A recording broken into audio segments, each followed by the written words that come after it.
Recording सुरू करण्यात आलेले आहे। सर्वांना सविनय सप्रेम जय भीम नमो बुद्धाय।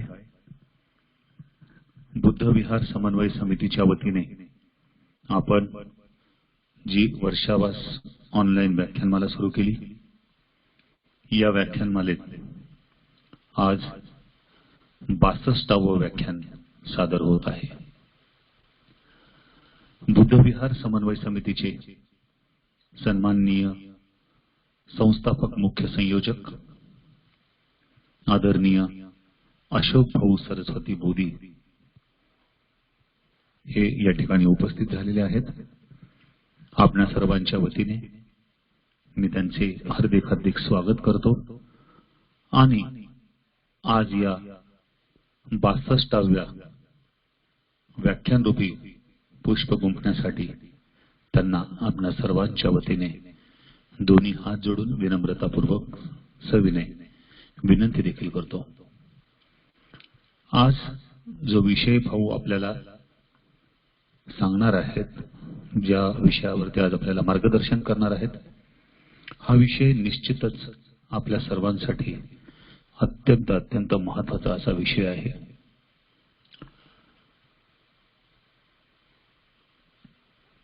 सध्या अखिल भारतीय बुद्ध विहारांचे प्रथम राष्ट्रीय अधिवेशन 13 व 14 नोव्हेंबर रोजी नाशिक येथे संपन्न होणार आहे आणि त्यासाठी पूर्वतयारीचा भाग म्हणून अशोक भाऊंची खूप धावपळ सुरू आहे। गेल्या आठवड्यात ते अनेक ठिकाणी दौरा करून आले। प्रवासाची दगदग खूप आहे। अशाही परिस्थितीमध्ये धम्म संस्कार हा विषय महत्त्वाचा आहे, धम्म प्रचार प्रसार हा महत्त्वाचा आहे विषय, हे जाणून भाऊ आज धम्म प्रचार संघटना आणि मर्यादा या विषयावर आपणास मार्गदर्शन करण्यासाठी उपस्थित झालेले आहेत। उद्या पुन्हा भाऊंचा प्रवास सुरू होणार आहे। 2 दिवस पुन्हा ते नाशिकमध्ये येणार आहेत। पुन्हा त्यानंतर मराठवाड्याचा दौरा आहे। सलग दौरे सुरू असल्यामुळे भाऊंना सध्या व्यस्तताही खूप आहे, प्रकृतीची देखील हेळसांड होते आहे। आपण सर्वजण मिळून भाऊंच्या प्रकृतीसाठी मंगल कामना मंगल मैत्री करूया। आपल्या वर्षावास व्याख्यानमाला या उपक्रमाला संपूर्णपणे न्याय देण्यासाठी एवढ्या प्रचंड व्यस्ततेतून देखील भाऊ वेळ काढून आज आपल्यासोबत उपस्थित झालेले आहेत। भाऊ या ठिकाणी जे उपासक उपासिका बंधू भगिनी आजच्या व्याख्यानासाठी उपस्थित झालेले आहेत, त्यांचं सन्मानपूर्वक हार्दिक स्वागत करून त्यांच्या वतीने मी आपणास नम्रपणे विनंती करतो की आपण कृपया त्रिशरण पंचशील वंदना घेऊन मग आपल्या व्याख्यानास सुरुवात करावी। आदरणीय अशोक भाऊ सरस्वती बोधी।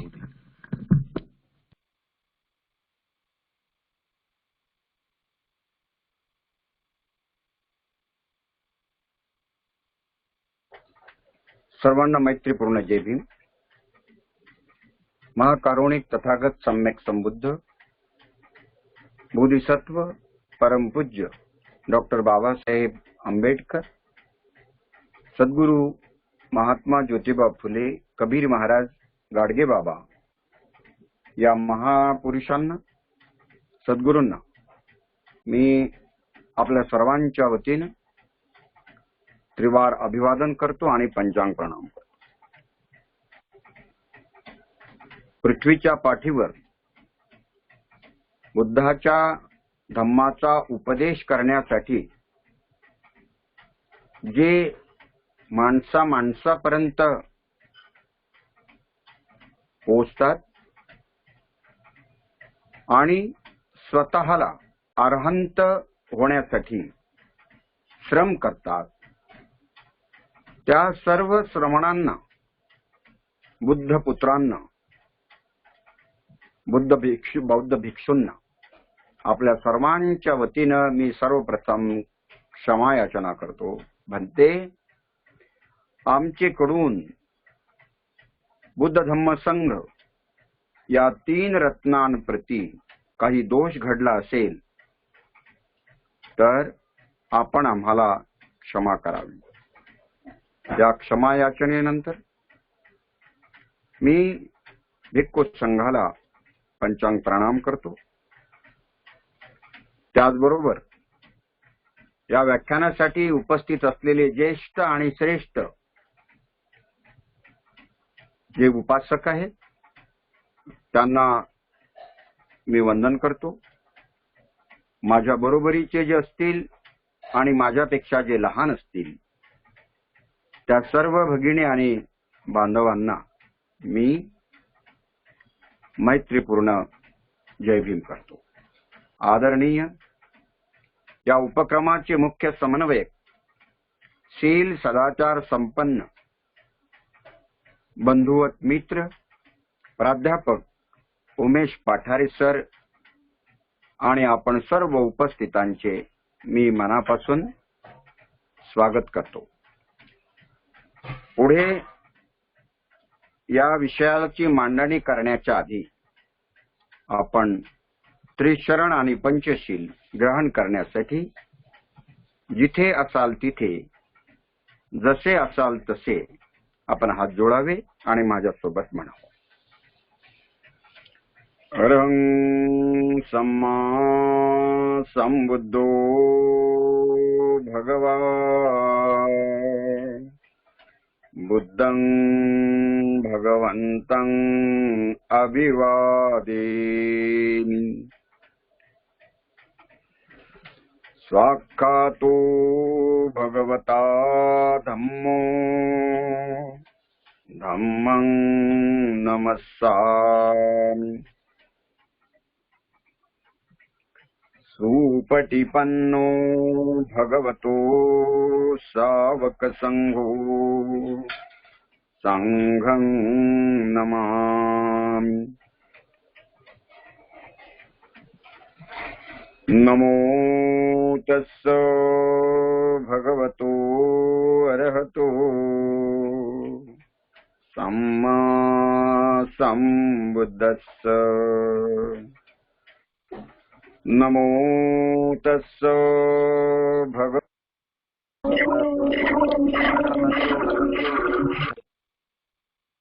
संबुद्धस्स. नमो तस्स भगवतो अरहतो सम्मा संबुद्धस्स. बुद्धं शरणं गच्छामि. धम्मं शरणं गच्छामि. संघं शरणं गच्छामि. द्वितीयंपि बुद्धं शरणं गच्छामि. द्वितीयंपि धम्मं शरणं गच्छामि. द्वितीयंपि संघं शरणं गच्छामि. तृतीयंपि बुद्धं शरणं गच्छामि. तृतीयंपि धम्मं शरणं गच्छामि. तृतीयंपि संघं शरणं गच्छामि. पाणातिपाता वेरमणि शिक्षापदं समादियामि. अदिन्नादाना वेरमणि शिक्षापदं समादियामि. कामेषु मिच्छाचारा वेरमणि शिक्षापदं समादियामि. मूसावादा वेरमणि शिक्षापदं समादियामि. सूरा मेरय मज्जपमादट्ठाना वेरमणि सिक्खापदं समादियामि।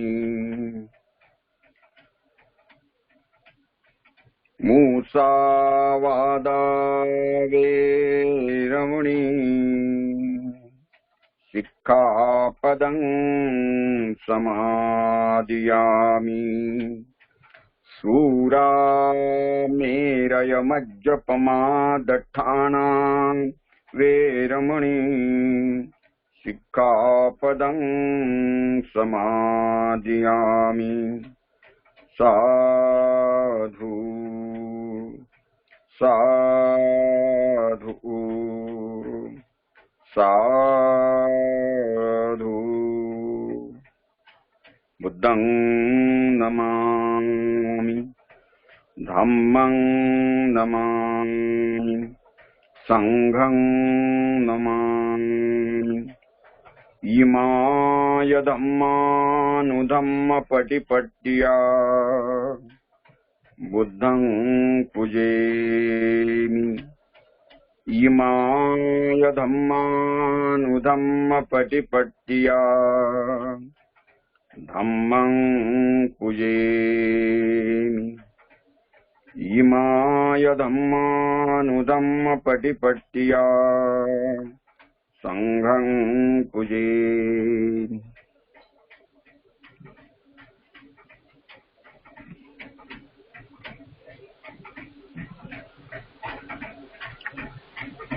मित्रांनो, आज विशेष समाजाच्या अनुकंपेच्या प्रेरणेतून आज एक महत्त्वाचा विषय मांडणीसाठी घेतलेला आहे। बुद्धाच्या धम्माचा प्रचार करणाऱ्या संघटना आणि मर्यादा असा तो विषय वर्षावासाच्या पावन पर्वावर घेतलेला आहे। तत्पूर्वी संकल्प करतो,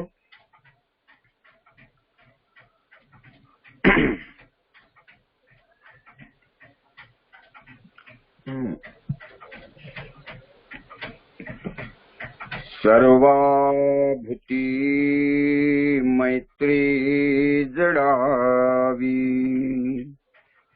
दया क्षमा शांती करुणा असावी। नसावा द्वेष वैरभाव कुणासी, नसावी आसक्ती कशाची। जळोती वासना या मनाची, असावी कामना मंगलाची।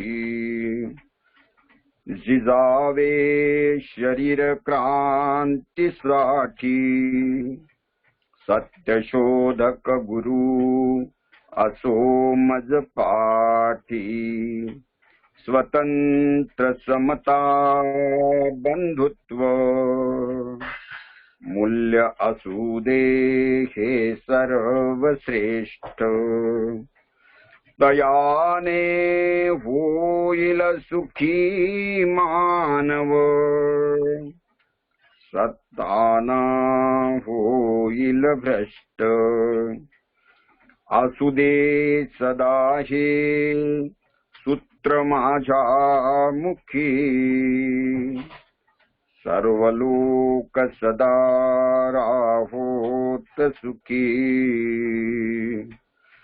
सर्व लोक सदा राहोत सुखी।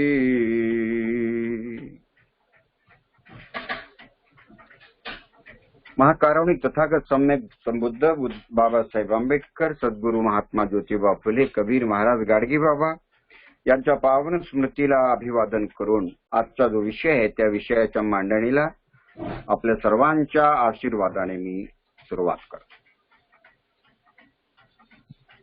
माणसाचा जो विकास आहे,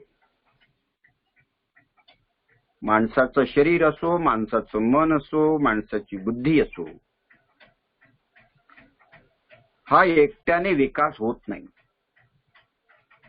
एखाद्या व्यक्तीला एखाद्या खोलीमध्ये डांबून ठेवा, त्याला भाषा येणार नाही, त्याला संगीत येणार नाही आणि त्याच्या अवयवांचा विकासही होणार नाही आणि तो मनोरुग्ण अशा अवस्थेमध्ये त्याची वाटचाल होईल आणि त्याचं जीवन नरकतुल्य झाल्याशिवाय राहणार नाही. आणि म्हणून माणूस हा त्याच्यासारखा, त्याच्यासोबत बोलणारा, त्याला प्रतिसाद देणारा, सोबत्याचा तो शोध घेत असतो. तो झाडांशी बोलतो. माणूस नाही भेटला ना, तो झाडांशी बोलतो, तो नद्यांशी बोलतो, म्हणजे पक्ष्यांशी बोलतो. पण त्याला कोणी ना कोणी सोबती पाहिजे. वखर, डवरा, नांगर शेतकरी जेव्हा चालवतो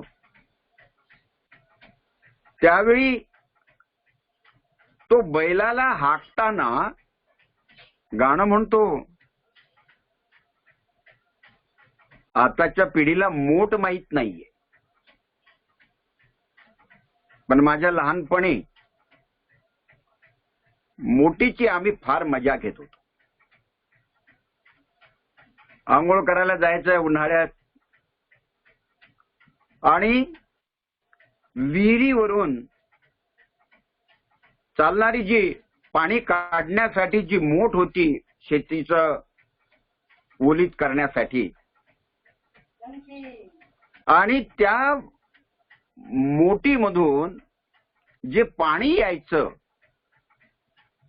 तर त्या बैल ती मोठ ओढायचा आणि शेतकरी मोठ चालवताना त्या दोरीवरती बसायचा आणि त्याच्यासोबत गाणं म्हणायचा. सिनेमात पण त्याचे गाणे आलेले आहे, गाऊ मोठीवरती गाणं. शेतकऱ्याचा नांगर असो, शेतकऱ्याचा वखर असो,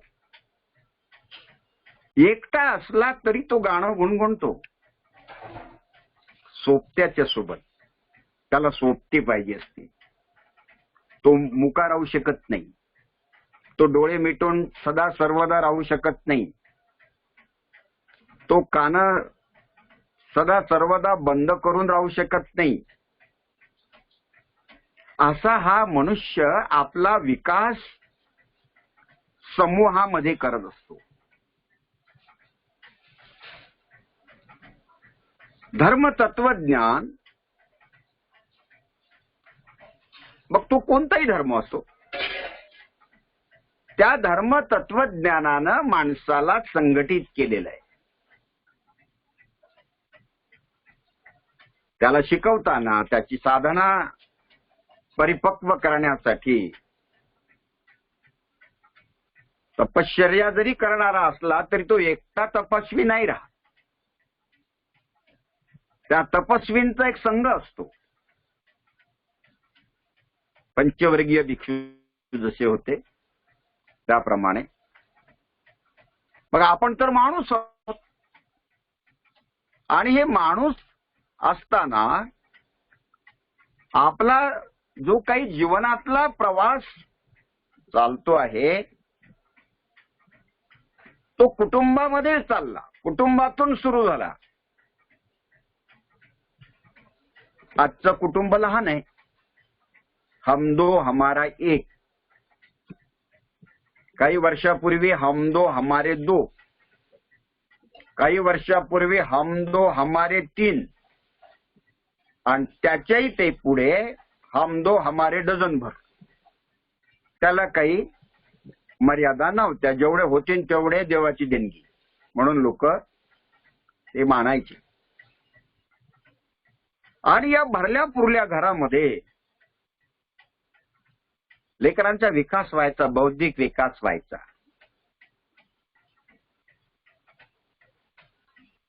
बुद्ध असे म्हणतात की तुम्हाला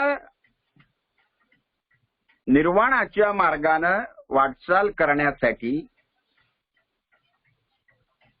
जी साधना करावी लागणार आहे ते जर सांघिकपणे जर तुम्ही साधना केली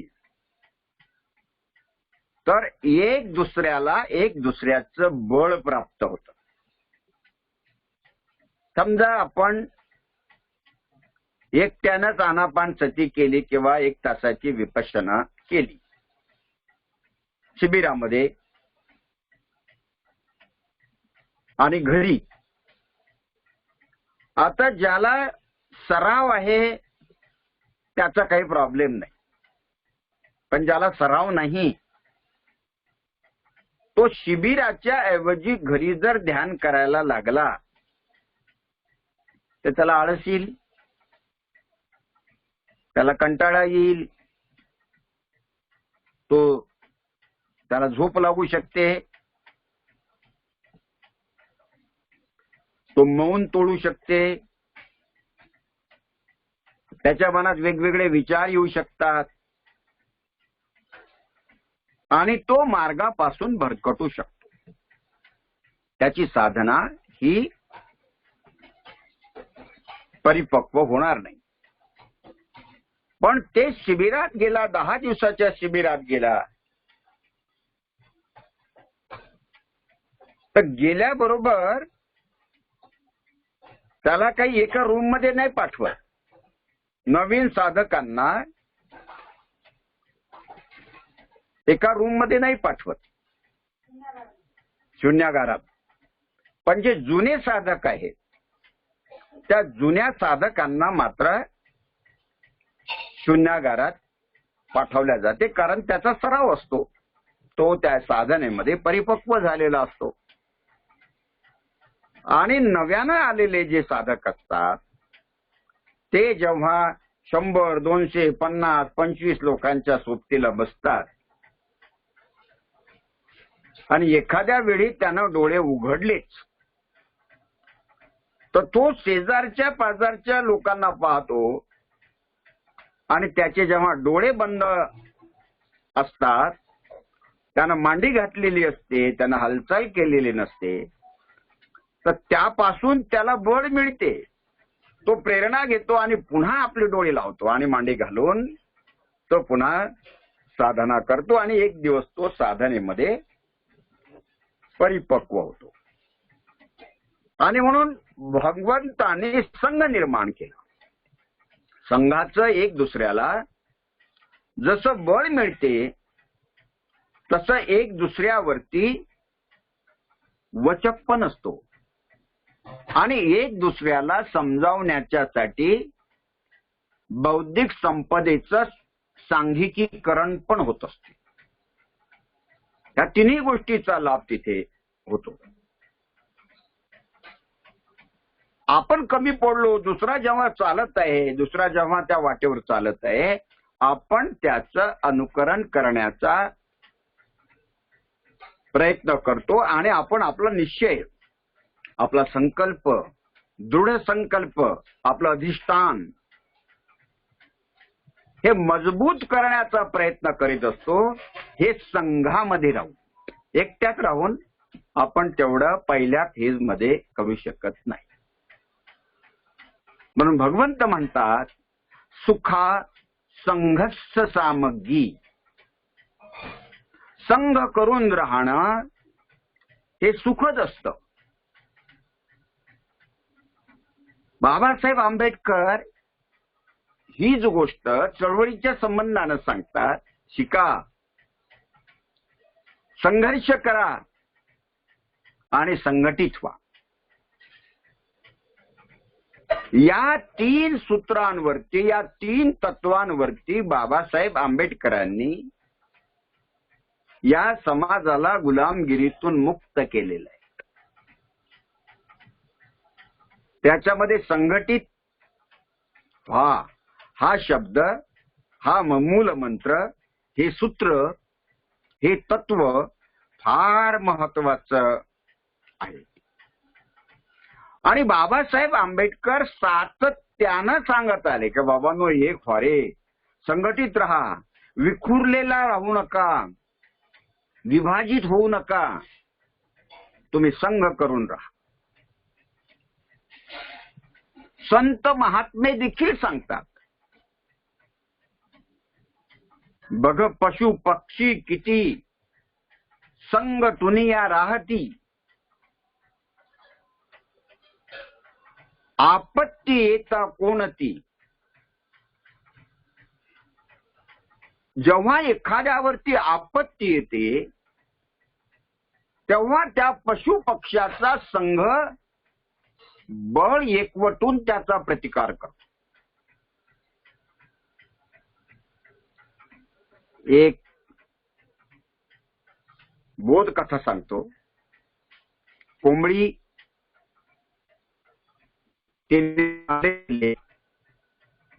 आणि आता त्या अंड्याला ती उबवण्यासाठी त्या अंड्यावरती बसते. अंडे तसेच आहे एकत्र केलेले, आणि ही पोट भरण्यासाठी बाहेर पडते. आणि आणि अंड्यावर बसण्यासाठी, त्याला उबवण्यासाठी जेव्हा ती परत येते त्यावेळी तिला काय दिसलं, एक नागोबा त्या अंड्यावर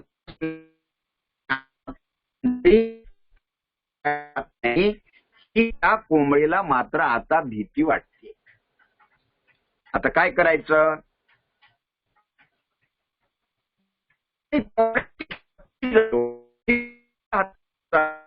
हत्ती दादा मदत करा ना थोडी. काय मदत करायची? हत्ती दादा, माझी अंडी आहे ना, तो दुष्ट साप आहे ना, तो साप खायसाठी आलेला आहे आणि माझे चिले पाले त्या अंड्याच आहे, मी त्याला वाढवतोय. मग हत्ती आला मोठा तावा तावा.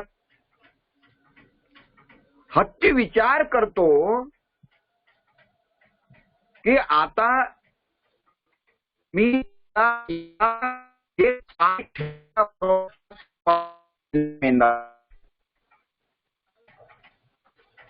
पण लगेच त्याची प्रज्ञा जागते आणि म्हणते, कोंबडी बाई, अगं मी जर त्याच्यावर पाय ठेवला तो साप तर मरेलच, पण तुझे सगळे अंडी फुटून जातील, मी तुला काही मदत.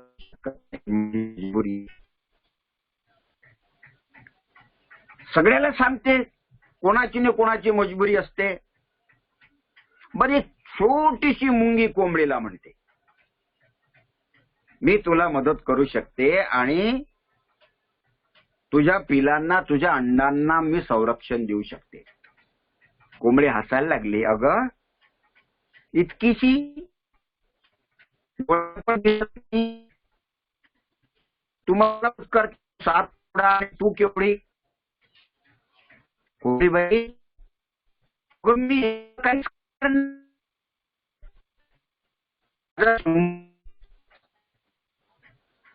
बघ त्या मुंग्या भोवताल जमा होतात, कोंबडीच्या अंड्याला धरून धीरे धीरे धीरे धीरे, आणि त्या सापाच्या अंगावर चढतात आणि त्याला चावा घेणं सुरू करतात. आणि साप कोण्या कोण्या मुंगीला आपटेल? शेपटापासून त्या पूर्ण सापाच्या शरीरावरती मुंग्या चढलेल्या आहेत. आता साप संकटात आला. आता काय करायचं? तो कासा विष झाला आणि तो साप त्या अंड्यांवरून बाहेर पडला आणि निघून गेला.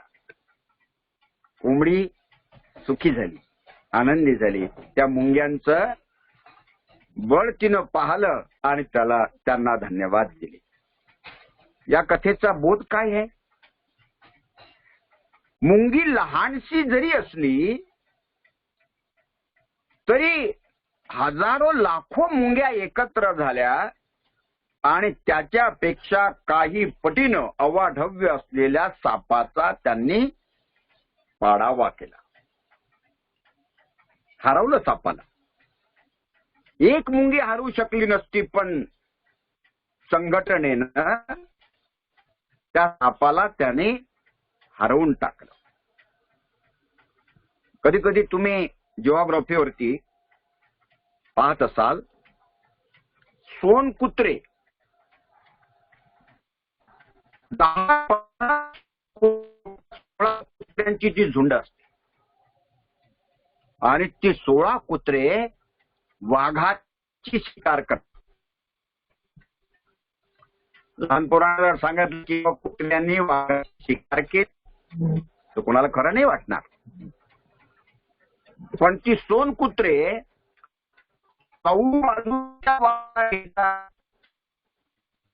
आणि अवयवावरती प्रहार करतात. एका कुत्र्यानं वाघाच्या मागच्या पायावरती झडप घालण्याचा जर ठरवलं, तो त्याच पायावरती झडप घालेल, दुसऱ्या पायावरती झडप घालणार नाही. एखाद्या कुत्र्यानं वाघाची शेपटी धरायचं ठरवलं तर तो फक्त शेपटीच धरेल. एखाद्या कुत्र्यानं वाघाच्या पोटावरती झडप घालण्याचं ठरवलं तर तो फक्त पोटावरच झडप घालेल. एखाद्या कुत्र्यानं ठरवलं की तो वाघावरती पाठीवर झडप घालेल तर तो पाठीवरच झडप घालेल, तो दुसऱ्या करणार नाही. आणि वाघाला ते मारून टाकतात. वाघ घाबरतो त्यांना, वाघ पळून देखील जातो. संघटितपणामुळं 16 कुत्रे बलाढ्य राज्याचा त्याची ते शिकार करतात. संघटनेचं बळ. मी एक होत आणि त्यावरती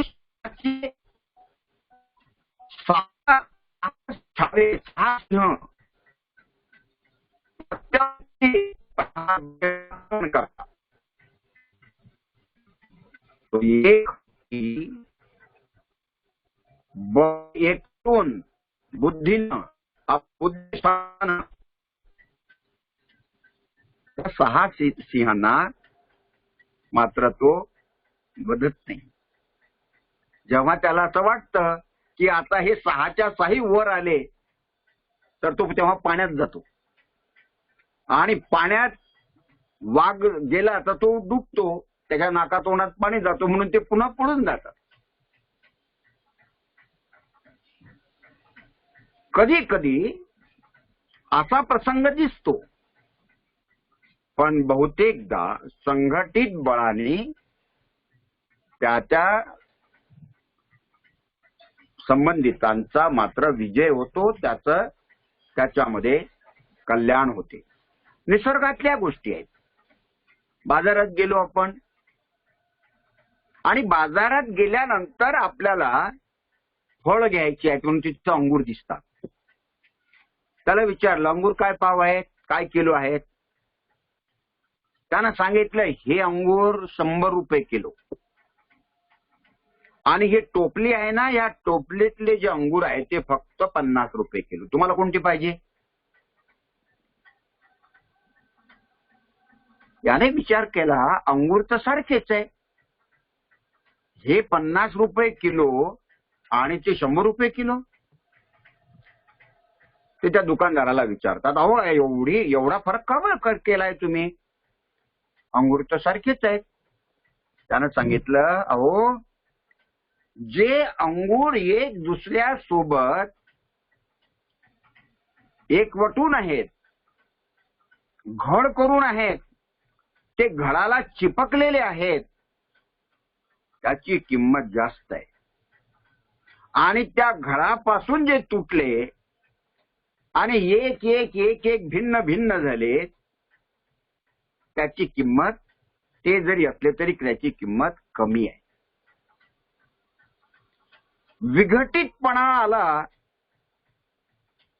की मूल्य कमी होते, संघटितपणा आला की त्याचं उपद्रव मूल्य पण वाढते, त्याची शक्ती पण वाढते. माती आहे, दोन पोरांचं भांडण झालं, दोघे शिव्या द्यायला लागले, एकाला राग आला, गुद्दागुद्दी सुरू झाली. हा माती भरत होता, यानं ते मातीचं टोपलं घेतलं आणि समोरच्याच्या अंगावर माती फेकून दिली. जशी माती फेकली, यानं आपलं ते सारं झटक झटक केलं आणि आपलं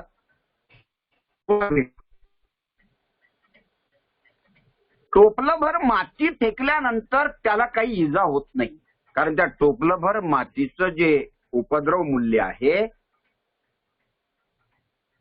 ते काही तेवढं पुरेसं नाही.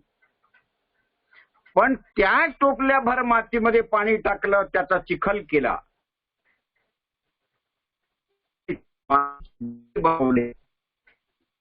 आणि ते गोळे, तर त्याच मातीच्या गोळ्यांचा दगडासारखा उपयोग होतो. आणि त्याच्यामध्ये दगडाने जसं डोकं फुटते तसं त्या मातीच्या गोळ्यांनी देखील डोकं फुटते आहे.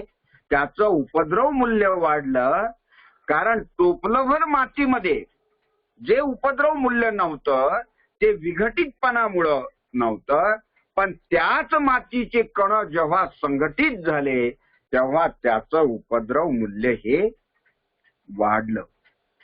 संघटितपणामध्ये ही ताकद असते. आणि म्हणून बाबासाहेब आंबेडकरांनी आपल्याला संघटित राहण्याचा मूलमंत्र दिला. बुद्धांनी संघटित राहण्याचा आपल्याला मूलमंत्र दिला. अस्पृश्यतेच्या विरुद्धची चळवळ, जाती अंताच्या साठी असलेली चळवळ, विषमतेच्या विरुद्ध असलेली चळवळ, हक्क प्राप्तीच्या साठी असलेली चळवळ आणि सांस्कृतिक क्रांती करण्यासाठी असलेली धम्म चळवळ जेव्हा बाबासाहेब उभी करतात तेव्हा बाबासाहेब म्हणतात की तुम्ही संघटित झाल्याशिवाय हे अशक्य आहे, तुम्हाला संघटित व्हावं लागेल. बाबासाहेब आंबेडकरांनी एकट्याने धर्म बदलवला असता कोणी ओळखलं नसतं. असे अनेक लोक आहेत की ज्यांनी एकट्याने धर्म बदलवला. ब्राह्मणांमध्ये आहे, कुणम्यांमध्ये आहे, माळ्यांमध्ये आहे, तेल्यांमध्ये आहे. पण एकट्याने धर्म घेतल्यामुळं त्याचा खूप परिणाम झालेला नाही. पण बाबासाहेबांनी लाखो लोकांना आपल्या सोबत बौद्ध धम्मामध्ये स्थापित केलं आणि ब्राह्मणांची भूमी हादरली. ब्राह्मणांना विचार करावा लागला.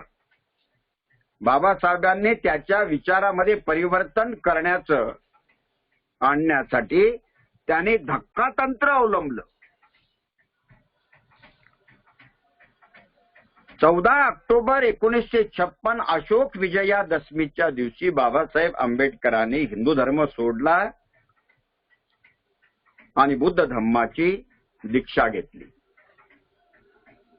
पण त्याच्या आधी त्यांनी पूर्वतयारी म्हणून 1991 साली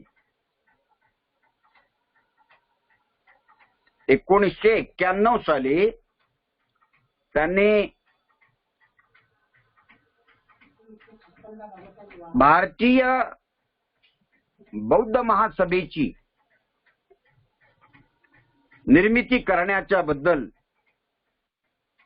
त्यांनी विचार केला आणि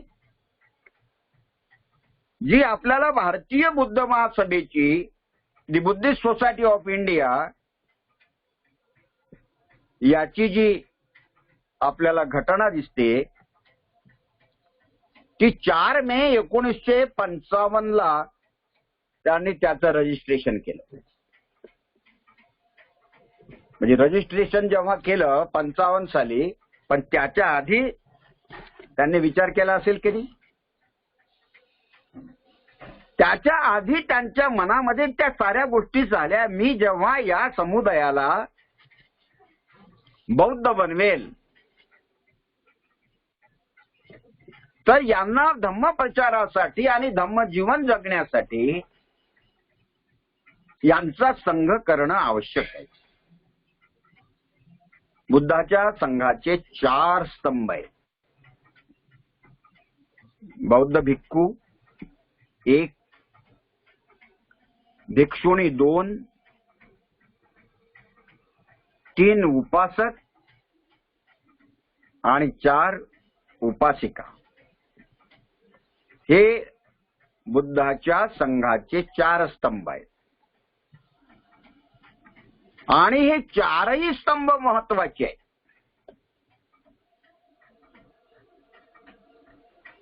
उपासक आणि उपासिका मध्ये जर धर्मबीज पेरल्या गेले तर त्यातून श्रमण होतील,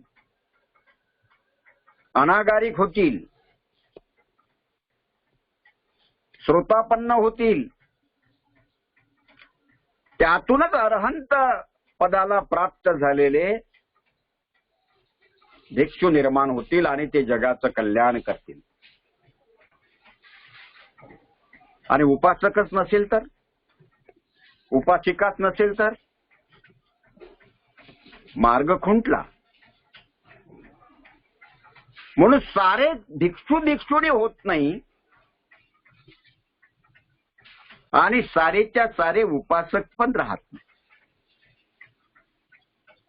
जेव्हा भिक्षू राहतात तेव्हा भिक्षूंच्या सेवेसाठी उपासक उपासिका असतात, म्हणून त्यांची सुरक्षा होते, म्हणून त्यांचं रक्षण होते आणि म्हणून बिनधास्तपणे ते आपली साधना करतात आणि बुद्ध उपदेश लोकांपर्यंत पोहोचवण्याकरिता ते आनंदानं फिरतात. त्यांना आपण भोजन देतो, त्यांना आपण चिवर देतो, उपासक त्यांना औषध देतात, उपासक त्यांना आजारामध्ये दवाखान्यात नेतात, त्याच्या दवाखान्याचा खर्च करतात. आपण पाहिलं बुद्धविहार समन्वय समितीनं आतापर्यंत भिक्षूंच्यासाठी 75,000 रुपये खर्च केलेले आहेत. फार जास्त जरी नसले तरी प्रातिनिधिक स्वरूपात जसं बुद्धविहार समन्वय समितीनं हा खर्च केला, अनेक संघटनांनी अशा प्रकारची मदत भिक्षूंना केलेली आहे. उपासक नसेल तर कसं शक्य राहील? म्हणून उपासक उपासिका देखील तेवढ्याच महत्वाचे. बाबासाहेब आंबेडकरांनी दीक्षानंतर भारतीय बौद्ध महासभा, दी बुद्धिस्ट सोसायटी ऑफ इंडिया हा संघ तयार केला होता आणि त्या संघाची त्याने 10 उद्दिष्टे सांगितलेली होती. त्यांनी पहिलं उद्दिष्ट सांगितलं भारतात बौद्ध धम्माच्या प्रसारास चालना देणे. भारतात म्हटलं, महार समाजात नाही म्हटलं, भीमनगरात, बुद्धनगरात, भीमवाडीत इथं नाही म्हटलं, फक्त भारतात. आणि हा भारत बौद्धमय करीन अशी प्रतिज्ञा पण केली. त्यांनी असं नाही म्हटलं की मी माझा सारा समाज बौद्धमय करीन, असं नाही म्हटलं. भारत बौद्धमय करीन. दी कास्ट, तिथे जातीचं बंधन नव्हतं, तिथे जिल्ह्याचं राज्याचंही बंधन नव्हतं, तिथे स्त्री आणि पुरुषाचं बंधन नव्हतं, तिथे गरीब आणि श्रीमंतांचं बंधन नव्हतं, आणि तिथे शिकलेल्या आणि निरक्षरांचं पण बंधन नव्हतं. साऱ्या लोकांना, साऱ्या भारताला मला बुद्धमय करायचंय, भारत हा बुद्धमय करायचा आहे. ग्रेट संकल्प आहे हा. संकल्प ते पहिल्याच हेतूमध्ये, ध्येयामध्ये सांगतात की भारतात बौद्ध धम्माच्या प्रचारात चालना देणे. भारतीय बौद्ध महासभेचं पहिलं सूत्र. दुसरं सूत्र काय आहे? सर्वसामान्य लोकांसाठी बौद्ध धम्म उपासनेसाठी मंदिरे आणि कंसात विहारे लिहिलं त्यांनी, स्थापना करणे. त्यांनी ही इंग्रजीत लिहिलेले आहे आणि त्याचं स्वैर असं भाषांतर इतरांनी केलेलं आहे. पण बाबासाहेबांनी तिथे मंदिर, त्या काळातल्या त्या मर्यादा होत्या, लोकांना समजलं पाहिजे म्हणून त्यांनी मंदिर हा शब्द केला आणि कंसात विहार केलं. फक्त विहारच म्हटलं असतं, नाही समजलं तर यांनी भानगडीत पडले असते, विहार काय होय, विहार काय होय, कारण विहार तर त्यांनी पाहिलंच नव्हतं. म्हणून कंसात मंदिर लिहिलेलं आहे, म्हणजे कंसाच्या बाहेर मंदिर लिहिलं आणि कंसामध्ये विहार लिहिलं. म्हणून आपण आता मंदिर म्हणण्याचं काही गरज नाहीये. आपल्याला कळलं की बुद्ध धम्मामध्ये त्याला विहार म्हणतात. त्यावेळी आपल्याला समजलं नसतं म्हणून बाबासाहेबांनी उपाय कौशल्याचा भाग वापरला आणि मंदिर लिहिलं आणि कंसात विहार लिहिलं. त्यांना जर मंदिरच लिहायचं असतं तर कंसात त्यांनी विहार लिहिलं नसतं. मुसलमानांची मस्जिद, ख्रिश्चनांचा चर्च, हिंदूंचा मठ, शिखांचा गुरुद्वारा, पारशांची आगारी आणि बौद्धांचा विहार, ते आपले उपासना केंद्र आहे. आणि म्हणून बाबासाहेब आंबेडकर म्हणतात की बौद्ध धम्माच्या उपासनेसाठी हे विहार स्थापन करणे हे भारतीय बुद्ध महासभेचं दुसरं ध्येय आहे. धार्मिक आणि वैज्ञानिक विषयाकरिता शाळा आणि महाविद्यालये स्थापन करणे. ख्रिश्चनांनी चर्च बांधताना नुसते चर्च नाही बांधले, त्या चर्चच्या जोडीला शाळा बांधल्या, त्या चर्चच्या जोडीला त्यांनी दवाखाने खोलले, त्या चर्चच्या जोडीला त्यांनी वेगवेगळे लोकोपयोगी, लोककल्याणार्थ उपक्रम सुरू केलेले. आणि बाबासाहेब आंबेडकरांना ते अपेक्षित होतं की त्यांनी जसे लोकोपयोगी उपक्रम चर्चला जोडले तसे बुद्ध विहारांना पण अशा पद्धतीच्या शाळा महाविद्यालयाची जोड आपण दिली पाहिजे. ख्रिश्चनांनी जिथे एकही ख्रिस्ताचं घर नाही तिथे जंगलात त्यांनी जागा घेतली आणि तिथे शाळा सुरू केली आणि आपलं चर्च बांधलं. बुद्ध विहारामध्ये अशा प्रकारची यंत्रणा असावी असं बाबासाहेब आंबेडकरांना अपेक्षित होतं. अनाथालय, दवाखाने, आधारगृहे म्हणजे मदत केंद्रे स्थापन करणे हे चौथा उद्दिष्ट ठरवलं होतं. आज आपले अनाथालय किती आहेत? भारतीय बुद्ध महासभेचे किती असतील मला माहिती नाही. मी त्याच्यावरती काही माहितीच नाही, तर आपण भाष्य कशाला करायचं. पण त्रिरत्न बौद्ध महासंघ सहाय्यक गणाचं ते उपक्रम आहेत. महाबोधी सोसायटीचे ते उपक्रम आहेत. सिलोनचे भिक्षू आले, त्यांनी जळगावला शाळा काढली, त्यांनी हॉस्टेल काढलं. म्हणजे सिलोनवरून ते भिक्षू यावेत आणि भारतात प्रचार करता करता त्यांनी शाळा आणि हॉस्टेल बांधावेत. तो धर्मप्रचार. आपल्या पण शाळा आहेत, पण व्यक्तिगत आहे. ती त्या व्यक्तीची संस्था, त्या व्यक्तीची संस्था, या व्यक्तीची संस्था. जसं मुळ्याव्याला सेमिनरी आहे, तर तसंच त्यांनी तिथे शाळा पण काढली. बाबासाहेब आंबेडकरांना ते अपेक्षित होतं. आपले दवाखाने व्यक्तिगत आहेत, पण आपल्या धर्माच्या संस्थेचे दवाखाने किती असतील याविषयी मी तरी अजून पाहिलेलं नाही.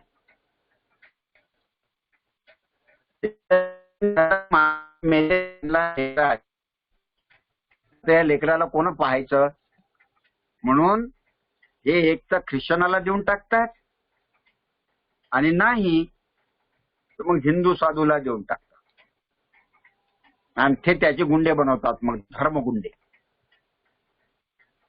बाबासाहेबांना असं वाटायचं की धर्माचा प्रचार करताना या गोष्टीची गरज आहे, ते पण सोबत केलं पाहिजे. म्हणजे धर्म बीज रुजवण्याकरता इथे रॉ मटेरियल म्हणजे शेती मिळेल, बंजरी असली तरी ते त्यांच्यासाठी मिळेल. पाचवं उद्दिष्ट होतं बौद्ध धर्माच्या प्रसाराकरिता कार्यकर्ते तयार करण्यासाठी बौद्ध प्रशिक्षण केंद्र स्थापन करणे, म्हणजे सेमिनरी स्थापन करणे. मला नाही वाटत असे फार बोटावर मोजण्यासारख्या सेमिनरीज आहेत, पण IAS ऑफिसर हर्षदीप कांबळे यांचा मी उल्लेख करेल आणि आपल्या सर्वांच्या वतीनं मी त्यांची मंगलकामना पण करेल. 3च IAS ऑफिसर आहे आपल्यामध्ये जे धर्माचं काम करतात. एक श्याम तागडे साहेब, दुसरं डॉक्टर हर्षदीप कांबळे आणि तिसरे रमेश थेटे साहेब, जे आता रिटायर्ड झाले. पण रिटायर झाल्यानंतरही त्यांनी धम्मप्रचाराला फार गती देण्याचं काम, वेगळ्या पद्धतीनं काम सुरू केलं. हर्षदीप कांबळेंनी बोधीपालो भंतेंना सोबत घेऊन औरंगाबादला सेमिनरी सुरू केली. भिक्षूंच्या ट्रेनिंगसाठी असं अद्ययावत दुसरं सेंटर नाहीये. आता तिथे गेलं पाहिजे. आता ज्यांना गरज आहे ते जातील आणि जे एकदमच अरहंत पदाला पोहोचले ते कसे जातील?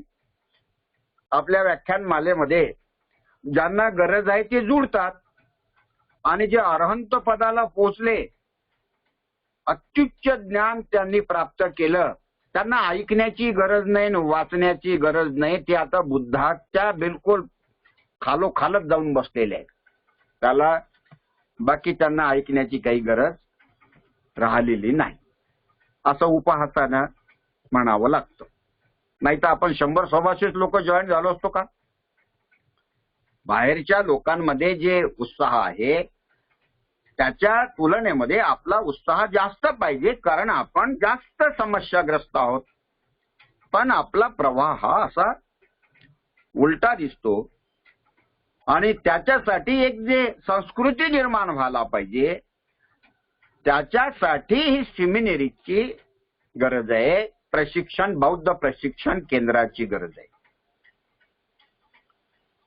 बाबासाहेब भारतीय बौद्ध महासभेच्या 6व्या उद्दिष्टात म्हणतात, सर्व धर्माच्या तुलनात्मक अध्ययनास प्रोत्साहन देणे.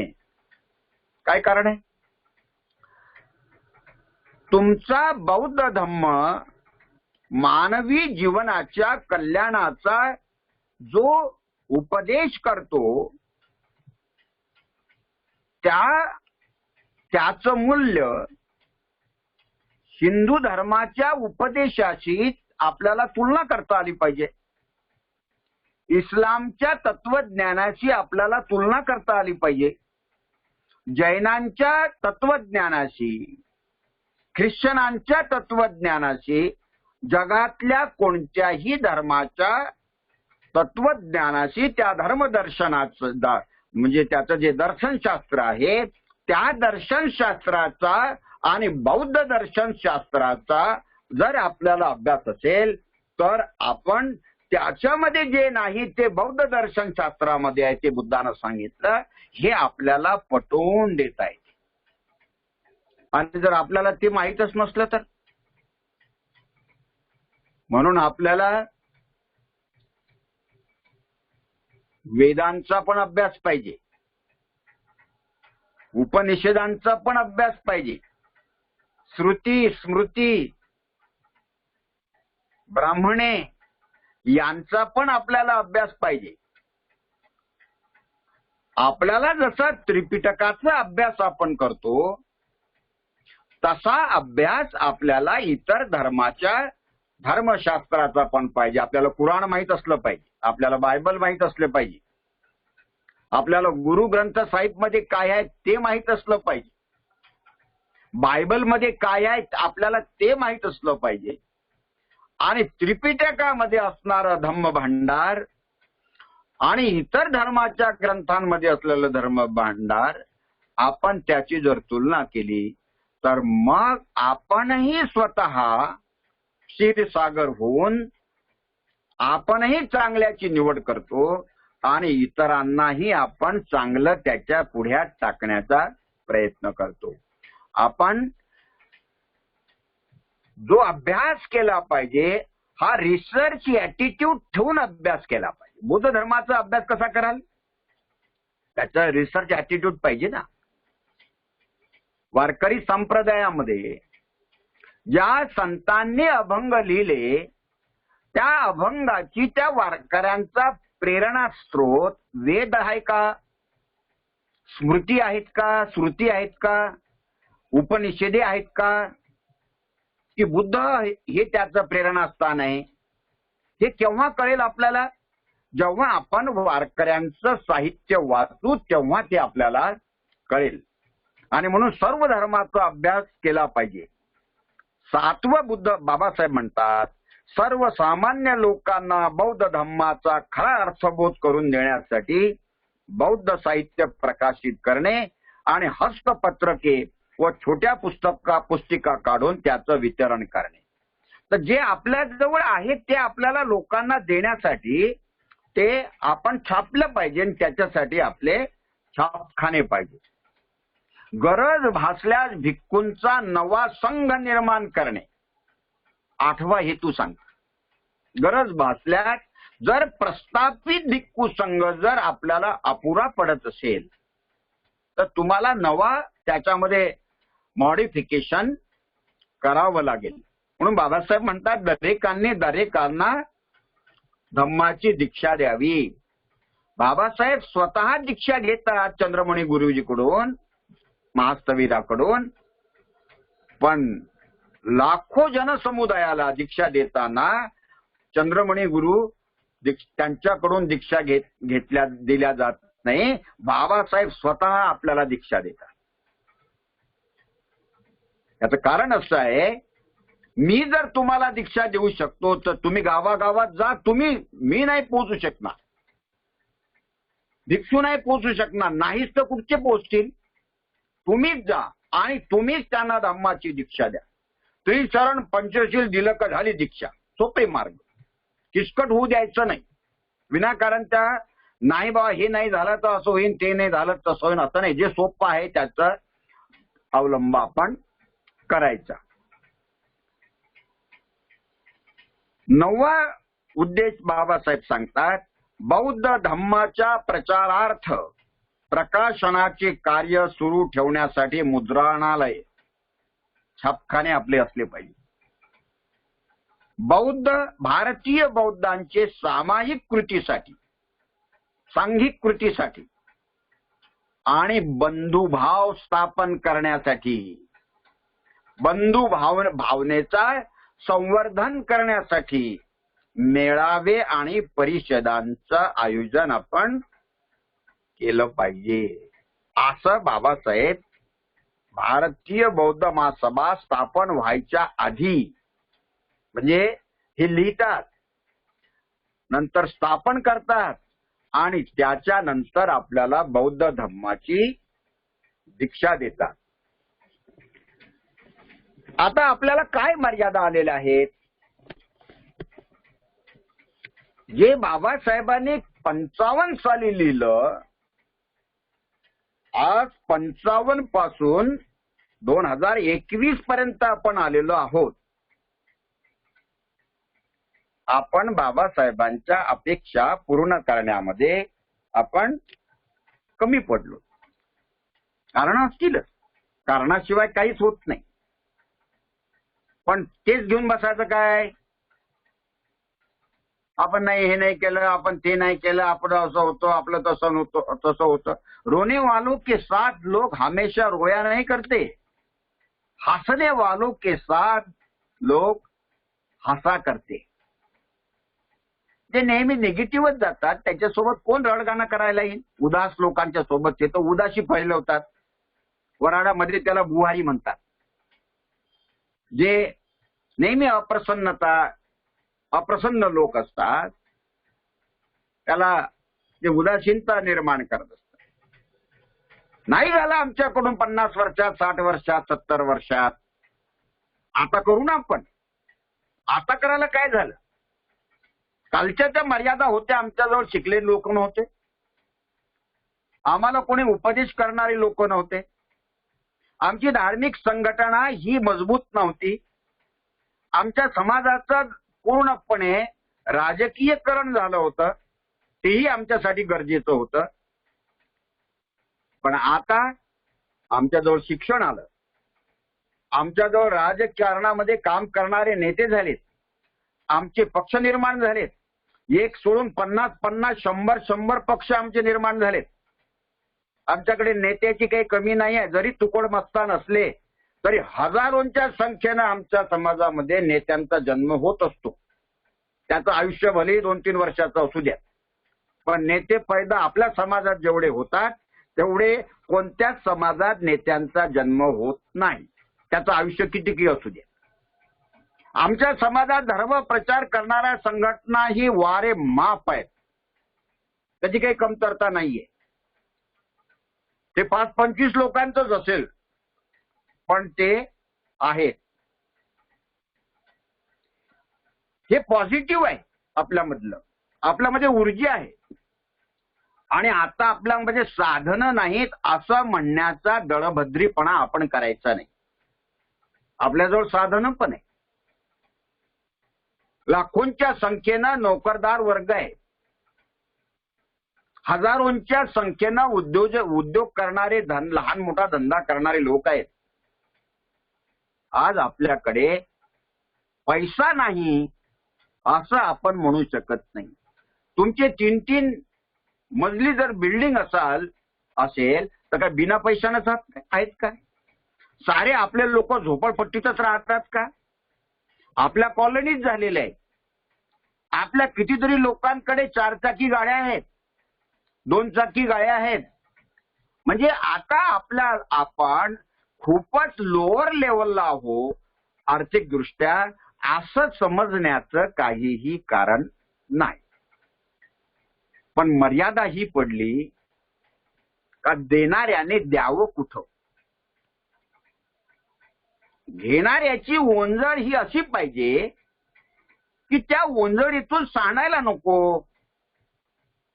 एखादा माठ फुटलेला आहे आणि त्याच्यात जर पाणी टाकलं तर ते पाणी चाललं जाईल, घरापर्यंत ते पाणी संपून जाईल, किती पाणी टाका. म्हणून धर्म प्रचार करणाऱ्या संघटना यांना जे काही छिद्र पडलेले असतील ते छिद्र बुजवण्याची ज्याने त्याने तसदी घेतली पाहिजे,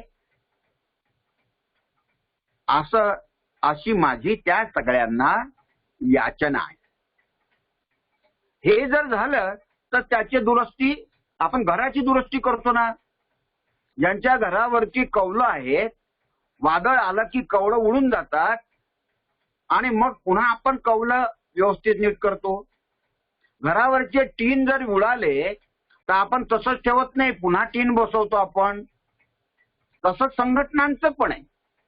जर आपल्या संघटनांमध्ये विस्कळीतपणा आला असेल तर ज्याची संघटना आहे त्याने आपल्या संघटनेचा विस्कळीतपणा कमी करावा. जे छिद्र पडलेले आहेत, फुटतूट झालेली आहे, ते बुजोबाजो करायची.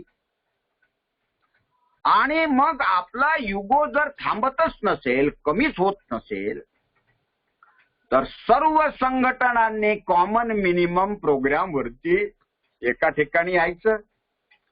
कधीतरी सद्बुद्धी येईल आणि मग एकोप्यानं आपण धर्माचा गाडा देखील पुढे नेऊ. आणि फार सोपं आहे, त्याच्यात काही फार हे नाहीये.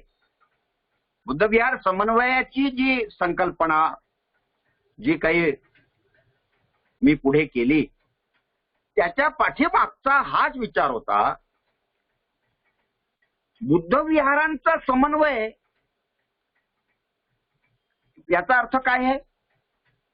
तुमचं बुद्ध विहार, तुमची कार्यकारिणी, तुमची कार्यपद्धती तुमच्या जवळ जशी आहे तशीच राहू द्या, पण त्याची एक साखळी करा. किती आहे भारतात बुद्ध विहार, त्याची श्रीगंती होऊ द्या, त्याचे नाव आणि पत्ते, त्याचे ग्रंथ निघू द्या आणि एक दुसऱ्याच्या सोबत सुसंवाद करा. तुमच्या विहारात काय होते, माझ्या विहारात काय होते, तुमच्यासारखं मी माझ्या विहारात करू शकतो काय, याच्यापासून एक दुसऱ्यापासून आपण प्रेरणा घेतली पाहिजे. तुमच्या संघटनेत काय होते, माझ्या संघटनेत काय होते, तुमच्या संघटनेत जर चांगलं होत असेल तर मला तुमचं अनुकरण करता येते का, तसा आपण प्रयत्न करू शकतो. आणि कॉमन मिनिमम प्रोग्राम वरती आपण एका सतरंजीवर बसू शकतो. ही जाणीव पेरणं, ही जाणीव माणसामध्ये निर्माण करणं, हे समाजाच्या एकोप्यासाठी त्याची पहिली पायरी आहे, असं माझं मत झालं. बुद्ध विहारांचा समन्वय म्हणजे बौद्धांचा समन्वय. बौद्धांचा समन्वय जर झाला, मी तुमच्या संघटना एक करा, तुमच्या संघटना बुडून टाका, तुमच्या संघटना विसर्जित करा, हे सांगण्याचा मूर्खपणा मी करणार नाही. याचा अर्थ असा आहे की कोण केल्या तर मला त्याचा आनंदच होईल, पण युगो इतका भरमसाठ आहे की आपण दोनच माणसं राहिलो तरी चालन, पण आपली संघटना आणि आपलं बॅनर आपण डुबू द्यायचं नाही. त्याच्या बॅनरच्या प्रती त्याची आसक्ती आहे, एवढा त्याचा लगाव आहे. होऊ दे, तुझा बॅनर राहू दे तुझ्याजवळ, काही फरक पडत नाही. तू डुबशील, तुझी संघटना डुबशील, तेव्हा तुला कळेल किंवा नाही कळेल, तो तेव्हा पाहून घेऊ. पण आता तुझं बॅनर, माझं बॅनर घेऊन आपण 10 लोकांचा बॅनर घेऊन एकत्र बसूया आणि एक प्रोग्राम आपण चालवूया. तर आम्ही पाली भाषेच्या प्रचाराचा जो प्रोग्राम हाती घेतला तर तो बुद्ध विहारातच पाली भाषा शिकवल्या गेली पाहिजे. कारण बुद्ध विहारात साऱ्या संघटनेचे लोक येतात, समाजातले सारेच लोक, साऱ्याच संघटना, राजकीय असो, सामाजिक असो, धार्मिक असो, साऱ्या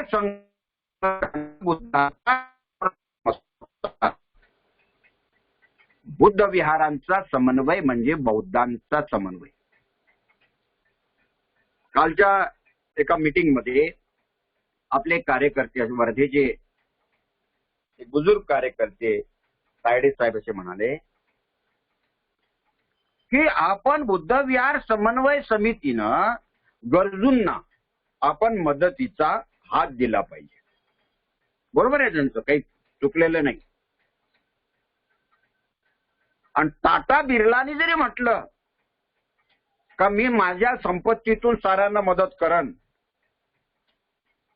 समस्या इतकी आहे आणि टाटानं आपली सगळी संपत्ती जरी वाटून दिली तरी भिकाऱ्याच्या शेवटच्या रांगेत त्याला कटोरं घेऊन उभं राहावं लागेल. या मायबाप, तर एवढी परिस्थिती आहे.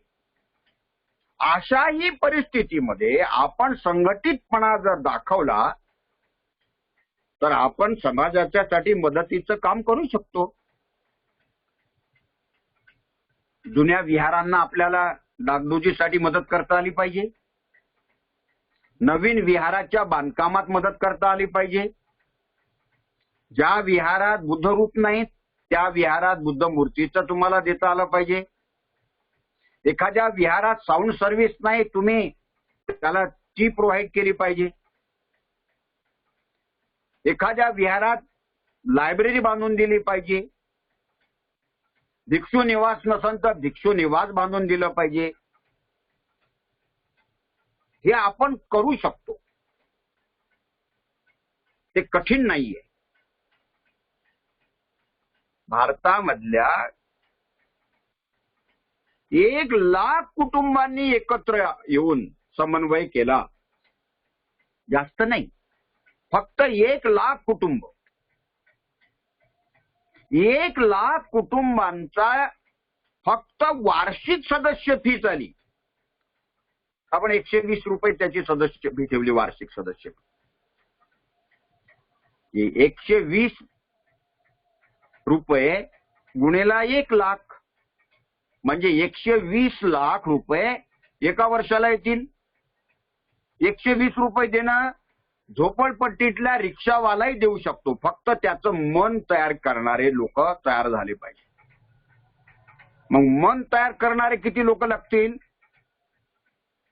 10,000 लोकांनी एकत्र यावं. आणि 10,000 लोक एकत्र येणं ते काही फार कठीण नाहीये.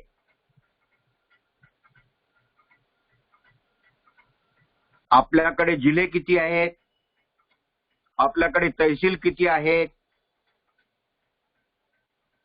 याचा सारासार विचार केल्यानंतर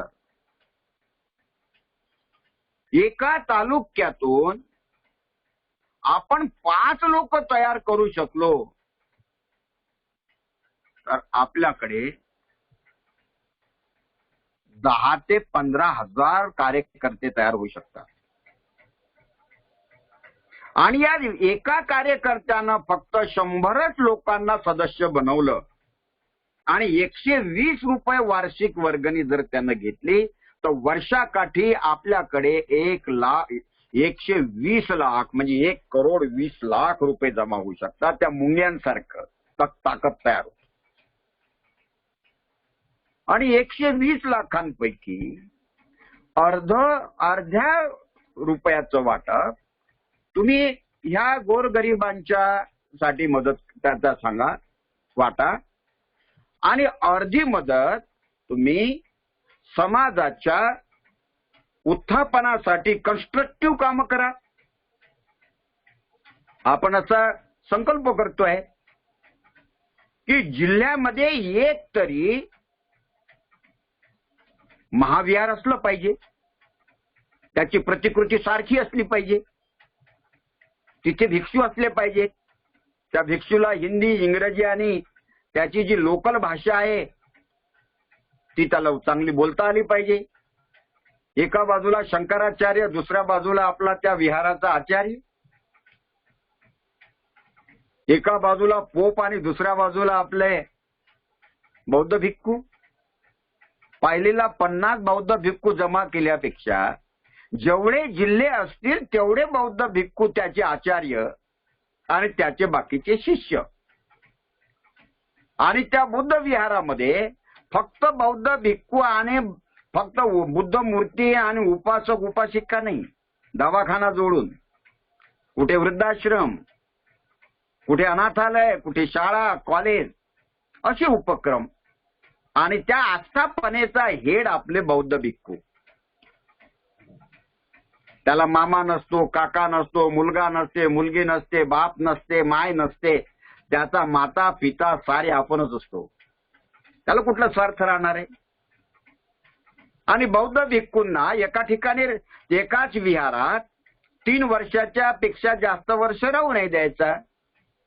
नांदेडच्या जिल्ह्याचा बौद्ध भिक्खू मग आता पुढच्या 3 वर्षानंतर नाशिकच्या विहारात, नाशिकचा बौद्ध भिक्खू नागपूरच्या विहारात, असं त्यांचं रोटेशन पद्धतीनं 3-3 वर्षानं त्यांना असं हलवत जायचं. म्हणजे तो एका ठिकाणी आसक्त होणार नाही. हे संघटितपणा असला तर होऊ शकते. पण आपल्या मर्यादा अशा आहेत का सुरू कोण करायचं आणि असं होईल काय? अरे एकाच दिवशी होणार नाही ना. एका दिवशी कसं होईल ते? स्टार्ट तर करूया. 5 पासून तर सुरुवात करूया, 10 पासून तर सुरुवात करूया. 1 लाख लोकांपर्यंत आपण पोहोचू. 10 वर्ष लागतील, 25 वर्ष लागतील. आज सुरू केलं तर कधी ना कधी ते होईलच. पण होणारच नाही असा दडभद्रेपणा जर आपल्या बुद्धीत आला तर त्याच्या बुद्धीचं भरीत झाल्याशिवाय राहत नाही आणि तो मुर्दा होतो आणि तो काहीही करू शकत नाही. म्हणून ह्या ज्या संकल्पाच्या मर्यादा आहेत आपल्याला, आपण उचित संकल्प करण्यासाठी कमी पडतो. आपण कल्याण मित्र शोधण्यासाठी आपण कमी पडतो किंवा त्या कल्याण मित्राच्या अंतर्गत राहण्यासाठी आपण आपली मानसिकता करत नाही. आणि ह्या आपल्या व्यक्तीच्याही मर्यादा आहेत आणि जे धर्म प्रचार करणाऱ्या संघटना आहेत त्याच्यातही ह्या मर्यादा आहेत. इव्हन भिक्खू संघामध्ये देखील ह्या मर्यादा आहेत. त्या मर्यादा कमी करण्यासाठी संघटितपणा ठेवून आपण प्रयत्न करू शकतो. हा आशावाद घेऊन बुद्ध विहार समन्वय समितीचं आपण एक माध्यम वापरलेलं आहे. जे आता नाशिकला राष्ट्रीय अधिवेशन आहे, हे वाट आम्ही 8 वर्षापूर्वीपासून पाहत होतो. नागपूरच्या एका वस्तीतून सुरू झालेली ही चळवळ 15 राज्यापर्यंत गेली आणि राष्ट्रीय अधिवेशन आपण 2021 ला घेतो आहे. या राष्ट्रीय अधिवेशन बुद्ध विहार समन्वय समितीचं नाही. आपल्याला बुद्ध विहार समन्वय समितीचं अधिवेशन घेण्याची गरजच नाही. कारण आपले जे हेतू आहेत ते 10 उद्दिष्ट आहे. आपला जीव आणि प्राण भारतीय बुद्ध महासभेतच आहे. आपल्याला जे काही तत्व ध्येय पूर्ण करायचे आहेत ते बाबासाहेब आंबेडकरांनी सांगितलेले जे ध्येय आहेत तेच पुरे करायचे आहेत. आणि आपलं धार्मिक संघटन भारतीय बुद्ध महासभाच आहे. बुद्ध विहार समन्वय समिती हे नोडल एजन्सी आहे. आता आपण पैसा जमा केला, कुठं ठेवणार आहोत? काहीतरी त्याचं खातं लागेल की नाही? मग खातं लागेल तो कोणाच्या व्यक्तिगत नावाने ठेवणार का? म्हणजे संघटना रजिस्ट्रेशन करणं आली. आपल्याला दान जमा करायचं आहे, त्याला पावती द्यायची आहे, तर बिना रजिस्ट्रेशनची पावती दिली तो पैसे देईल का? आपण एक उपाय कौशल्य म्हणून बुद्ध विहार समन्वय समिती हे नाव घेतलेलं आहे. हे दुय्यम आहे. आपल्याला जे करायचं आहे ते भारतीय बुद्ध महासभेचे जे 10 उद्दिष्ट आहे ते 10 उद्दिष्टच आपल्याला पूर्ण करायचे आहेत. हे आपण सगळ्यांनी जाणलं पाहिजे. बुद्ध विहार समन्वय समितीच्या कार्यकर्त्यांच्या ह्या मर्यादा आहेत. आपण बुद्ध विहार समन्वय समितीचं अधिवेशन घेत नाही, गरजही नाही. भारतीय बुद्ध महासभेचं अधिवेशन घेऊ शकतो आपण, पण बुद्ध विहार समन्वय समितीचं अधिवेशन घेऊ शकत नाही. मग ते आपल्याला संघटना वाढवण्यासारखं झालं. आपल्याला बुद्ध विहारांचं अधिवेशन घ्यायचं आहे आणि हे बुद्ध विहारांचं प्रथम राष्ट्रीय अधिवेशन नाशिकला आहे.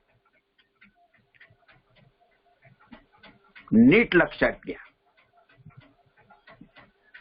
की आपल्याला जे काही करायचं आहे ते दूरदृष्टी ठेवून, सकारात्मक धोरण ठेवून, सगळ्यांना कवेत घेऊन, सगळ्यांची एक साखळी बनवून, आपले जे काही हित, आपले जे व्यक्तिगत काही ते जे अहंकार आहेत ते बाजूला ठेवून सर्व मिळून आपण करण्याची प्रॅक्टिस करणे, संघ करून राहण्याची प्रॅक्टिस करणे, संघटित होण्याचा संकल्प आपण करणे.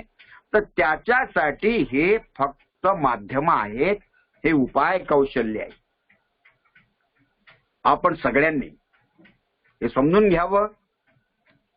आणि 13 आणि 14 नोव्हेंबरला नाशिकच्या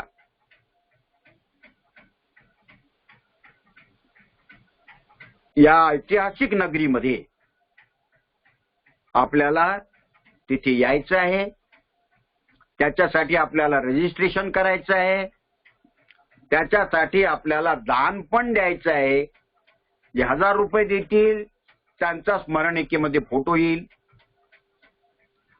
500 रुपये देतील त्यांच्या नावाची नोंद राहील. त्याच्यात काही जाहिराती द्याव्यात स्मरणिकेमध्ये.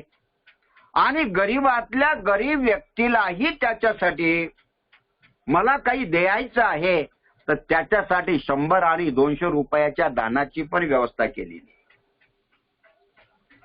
तुम्ही 10 रुपये देऊ शकता, तुम्ही 20 रुपये देऊ शकता, तुम्ही 50 रुपये देऊ शकता, तुम्ही 70 रुपये देऊ शकता. देणाऱ्यांचा सन्मान आहे. आणि म्हणून एक अशी सवय लावली, अशी प्रॅक्टिस केली, असा सराव केला तर आपल्या मर्यादा ह्या कमी होऊ शकतात आणि आपलं आत्मबळ वाढू शकते. असा प्रयत्न आपण करावा एवढीच विनंती करतो. आपण मला ऐकून घेतलं त्याबद्दल आपल्या सर्वांचे मनापासून आभार मानतो. वेळेच्या मर्यादेमध्ये आपल्याला विषयाची मांडणी करणं हे गरजेचं असते. या दृष्टीनं आपण हे मी संधी घेतली असं म्हणा, ते तुम्ही त्याला प्रतिसाद दिला त्याबद्दल आपल्या सर्वांचे मनापासून मी ऋण मानतो. आणि मंगल कामनेसाठी आपण सर्वांनी ज्यांच्या आज वाढदिवस असतील त्यांच्या दीर्घ आयुष्यासाठी आणि त्यांच्या सुदृढ आयुष्यासाठी मंगल कामना करूया. ज्यांच्या घरी मृत्यू झालेला असेल त्या मृत व्यक्तीच्या प्रती आपण आदरांजली व्यक्त करूया. ज्या परिवारावरती या मृत्यूमुळे दुःखाचा डोंगर कोसळला त्या परिवाराची मंगल कामना करूया. जे जे कोणी आजारी असतील त्या सर्व आजारांच्या प्रती ते लवकर आजारातून बरे होत अशी मंगल कामना करूया. सारे प्राणी मात्र सुखी होत, मीही सुखी होत, तुम्हीही सुखी व्हा, माझे मित्रही सुखी होत आणि त्याच्याबरोबर माझे शत्रूही सुखी हो, सर्वांचं मंगल हो. याच्यासाठी आपण सर्वजण हात जोडावेत आणि सर्वांची मंगल मैत्री करावी. सबका मंगल हो, सबका मंगल हो, तेरा मंगल मेरा मंगल, सबका मंगल हो, सबका मंगल हो. दृश्य और अदृश्य सभी जीवों का मंगल हो रे। जल के थल के और गगन के प्राणी सुखिया हो, सबका मंगल हो। दस दिशाओं के सब प्राणी मंगल लाभी हो रे। निर्भय हो निरबैर बने सब, सभी निरामय हो, सबका मंगल हो। फिर से जागे धम्म जगत में, फिर से होवे जन कल्याण। जागे जागे धम्म जगत में, होवे जन कल्याण, होवे जन कल्याण। राग द्वेष मोह दूर हो जावे, जागे शील समाधि ज्ञान। जन जन के दुखड़े मिट जावे, फिर से जाग उठे मुस्कान, जाग उठे मुस्कान। जागे जागे धम्म की वाणी, मंगल मूल्य महाकल्याणी। जागे बुद्ध सदृश कोई ज्ञानी, होवे सुखी सब जग के प्राणी। सबका मंगल, सबका मंगल हो, सबका मंगल हो। तेरा मंगल मेरा मंगल, सबका मंगल हो, सबका मंगल हो। सब पाप सकरणं कुशल उपसंपदा, सचित्त परियोदपनं एतं बुद्धान शासनं। धम्मं चरे सुचरितं नतं दुच्चरितं चरे, धम्मचारी सुखं सेति अस्मिन् लोके परमित। न तावता धम्मधरो यावता बहुभासति, यो च अपम्पि सुत्वानं धम्मं कायेन पश्यति। सवे धम्मधरो होति, यो धम्मं नपमज्जति। नत्थि मे शरणं यं बुद्धो मे शरणं वरं। एतेन सच्चवज्जेन होतु मे जयमङ्गलम्। नत्थि मे शरणं यं धम्मो मे शरणं वरं।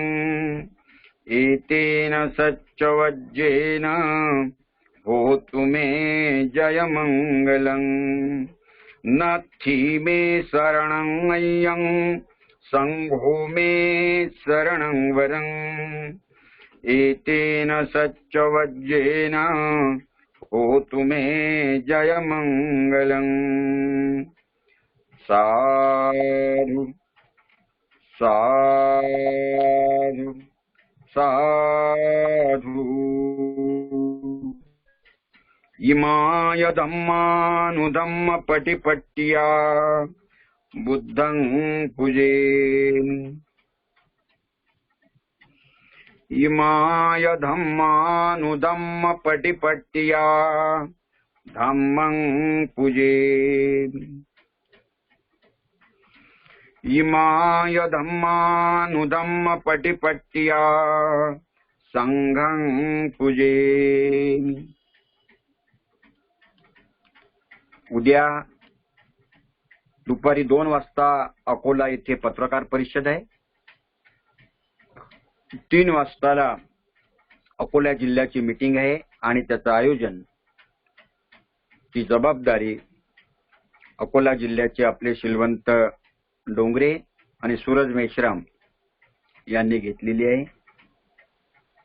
दुसऱ्या दिवशी नाशिकला संयोजन समितीची मीटिंग आहे आणि 26ला वेगवेगळ्या विभागातले प्रमुख आणि आयोजन समितीचे सर्व सभासदगण त्यांची मीटिंग नाशिकला आहे। 27 तारखेला वाशिमची मीटिंग राहील, वाशिम जिल्ह्याची कारंजाला, आणि जर जमलं तर मराठवाड्याची मीटिंग हिंगोलीला किंवा दुसऱ्या कुठल्या तरी स्थळी जयाजीराव दादांसोबत बोलून ते राहील। आणि 27 तारखेला रात्रीला आम्ही घरी पोहोचू। माझ्यासोबत समितीचे कार्याध्यक्ष, भूतपूर्व जिल्हा न्यायाधीश फुलमाळी साहेब राहतील। 29 तारखेला हैदराबादला मीटिंग आहे आणि या वेळचा दौरा इथपर्यंत ठरलेला आहे आणि पुढचा दौरा तुम्हाला सांगण्यात येईल। ज्या ज्या ठिकाणची नावं घेतले त्या ठिकाणच्या उपासकाने संबंधितांना फोन करून त्या बैठकीला हजर राहण्याची मी आपणाला विनंती करतो आणि थांबतो। जय भीम, जय ज्योतिबा, नमो बुद्धाय, जय भीम।